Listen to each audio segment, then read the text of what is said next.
ఈ ప్రపంచంలో అనివార్యమైంది మరణం. దాన్ని ఎవరూ జయించలేరు. కాని అభిమన్యుని కుమారుడైన పరీక్షిత్ మహారాజు మాత్రం మరణాన్ని జయించాడు. వేదం వ్యాస విరచితమైన శ్రీమద్భాగవతాన్ని ఆయన కుమారుడైన సుఖమహర్షి చేత 7 పగళ్ళు 7 రాత్రుల్లో విని మరణభయాన్ని జయించాడు పరీక్షిత్ మహారాజు. అంటే మరణభయం అనేది శరీరానికా లేక మనసుకా? మనసుకే. ఎందుకంటే ఈ శరీరం ఒక జడ పదార్థం వంటిది. అది మనసు చేత ఆడించబడుతుంది కాబట్టి. మనం గాఢంగా నిద్రించే సమయంలో మనకు మన పేరు తెలియదు. తాను స్త్రీనా పురుషుడా అనేది తెలియదు. అసలు ఉనికే తెలియదు. కాని నిద్రలేచాక నా అంతటివాడు లేడంటుంది ఈ శరీరం. ఎప్పటికీ ఆత్మ శాశ్వతం. దాన్ని ధరించిన శరీరం అశాశ్వతం. జన్మ జన్మాంతరాలుగా శరీరాలు మారినా తాను మారక తనలో నిశ్చలంగా దేదీప్యమానంగా ప్రకాశిస్తున్న శాశ్వత ఆత్మస్వరూపమే నేను. నేను అఖండుడను, నాశనం లేనివాడిని. నేను అంతటా ఉన్నాను, ఎప్పుడూ ఉన్నాను, ఎప్పటికీ ఉంటాను.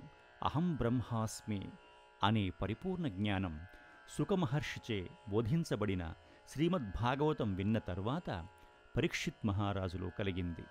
మనందరం కూడా పరబ్రహ్మస్వరూపులమే.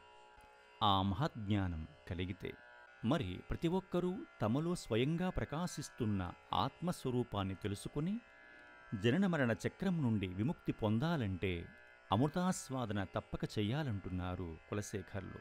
అదేంటో విందాం. హే లోకాశృణుత ప్రసూతి మరణం వ్యాధే చికిత్సామిమాం యోగజ్ఞాః సముదాహరంతి మునయో యాం యాజ్ఞవల్క్యాదయః అంతర్జ్యోతిరమేయమేకమమృతం కృష్ణాఖ్యమాపీయతాం తత్పీతం పరమౌషధం వితనుతే నిర్వాణమాత్యంతికం.